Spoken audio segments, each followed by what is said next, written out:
Doctor संघ ओमसार कार्यबंद आंदोलन कलाहांडी रे स्वास्थ्य सेवा विपर्यस्त सारा राज्य रे पक्षरु चालिथिबा डाक्तरी आंदोलन कलाहांडी रे भी देखा जाइछि। देशस दफा दाबी नहीं जिल्लार सरकारी डाक्तर माने संपूर्ण कार्यबंद करी भवानीपाटना स्थित जिला मुख्य चिकित्सा अधिकारी कार्यालय सम्मुखरे अनिर्दिष्ट काल पई धारणारे बसिछंती। डाक्तर मानक कार्यबंद जोगु जिला मुख्य चिकित्सालय समेत विभिन्न गोष्ठी स्वास्थ्य केन्द्र रे रोगी सेवा विपर्यस्त होई पड़िछि। बाह्य रोगी विभाग टैप होई जाइथिबारु दूर दूरांतरु आसुथिबा गरीब रोगी माने नाही नथिबा समस्यार सम्मुखीन हेउछंती। ए संपर्क रे कलाहांडी जिला मुख्य चिकित्सा अधिकारी कहिसंती जे डाक्तर माने संपूर्ण कार्यबंद डाकरा दैछंती। तथापि रोगी जीवन रक्षा पाई आमे विकल्प व्यवस्था ग्रहण करिछु। आंशिक भावे केवल जरूरीकालीन स्वास्थ्य सेवा जोगाई दा जाउछि। सरकार और आंदोलनकारी मध्य कौनसी निर्दिष्ट समाधानर पंथा बाहरी नथिबारु आगामी दिन रे जिल्लार स्वास्थ्य व्यवस्था आहुरी संकटजनक हेबा आशंका करा जाउछि। आपण माने आंदोलन करछन्ते एवं रोगी सेवा विपर्यस्त हेतु कोन कहबे एवं सरकार जो आपण कार्यानुष्ठान नै ता पर कोन कहबे? आमर विगत बहुत वर्ष हेलानी दाबी रही अछि जे आमर केंद्रीय हार रे डीएसपी मिलू आमको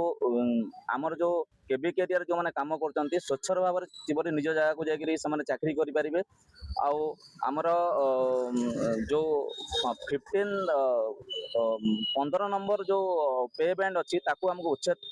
आमर कंट्राक्चुअल डाक्तर मान रेगुलेशन करवा आडहक मान रेगुलेशन करवा यहाँ मुख्यतः दाबी अच्छी आमर प्रत्येक जगह जो 30% डाक्तर मानक नहीं चली तेणु आम चाहूँ 100% डाक्तर भाव नहीं चलिए आम निश्चित भाव स्वास्थ्य सेवार उन्नति हो पार। तेणु विगत 3 दिन है आम राजरास्त अच्छु आम वर्षा खरा ताती आम बसी रोचे आम सरकार को अनुरोध करुचु जेपरी भाव रोगी मान कौन हैरान हरकत नहे आमर काम है रोगी देखा आमर काम नुहे जे आम रोड रास्तार बसबू आमर काम नुहे जे आम बस स्ट्राइक करूँ आमर जहाँ अधिकार आमर अधिकार अच्छे आम रोगी देखा आम रोगी 3 दिन देखुना आम बहुत मन दुख आम मिलमाण अच्छु रोगी को आम देखी पारुनु रोगी हैरान हरकत होती टीवी मीडिया मैंने देखुचु रोगी मैंने एणे तेणे बुलूं तेणु सरकार को अनुरोध विनीत अनुरोध रही शीघ्र आम न्याय्य दाबी पूरण कले आम निश्चित भाव में सुचारू रूप से डाक्तर मान जाई रोगी सेवार योगदान करेंगे। सरकार पचारन प्रश्न पचार सब डाक्टर समस्त पचार आपण नै नै आपण परिचय दिथन हम केनता जानमु आपण नहीं नहीं ओमसा कलाहांडी रे सदस्य डाक्टर जनरल जो आपण आंदोलन बसिचंती गतकाली सरकार कार्यानुष्ठान नेले दरमा बंद कथा कहती एस्मा लागू कथा कहती ता ऊपर कोन कहबे आपण?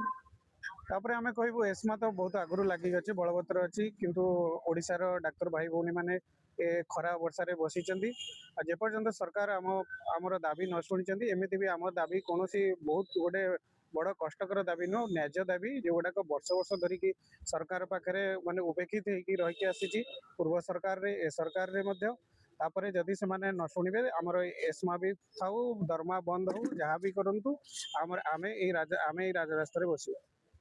जे पर्यंत समाधान न कराई हाँ माने आंशिक भाव रे सीडीएम आंशिक भाव रे काम तो आपण माने बसी रहिला परे रोगी माने देखो आंशिक भाव कम से कौन कम नुह रोगी मैंने हंतसत होती यहाँ सत से आंशिक मैनेजमेंट कले आंशिक भाव काम चला कले से समाज किसी लाभ होनी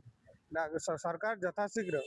आम डाक्तर मानकर दाबी की शुणी कर्णपात करी सहृदय सहित समाधान कले बाकी डाक्तर माने कार्य रे योगदान दे पारिबे। आपण माने जेमती जानी सैंक्शन पोस्ट ठारू बहुत कम संख्यार डाक्तर माने काम करूचंती 30 ରୁ 35% संख्यार आम डाक्तर माने काम करिकी एतिकी परसेंट रे भी पूरा ओडिसा सारा ओडिसा स्वास्थ्य भार कांधरे नहीं रखीचु तापर भी जदि वर्ष वर्ष धरी उपेक्षित करा जिवो जदि वर्ष वर्ष धरी दाबी शुणा न जीवो ताहले केमती हबो आमे एते ए आंदोलन पूर्व आमे सरकार को बार बार अनुरोध करिचु बहुत बार आलोचना हेची जो आलोचना बहुत बार विफल हेची।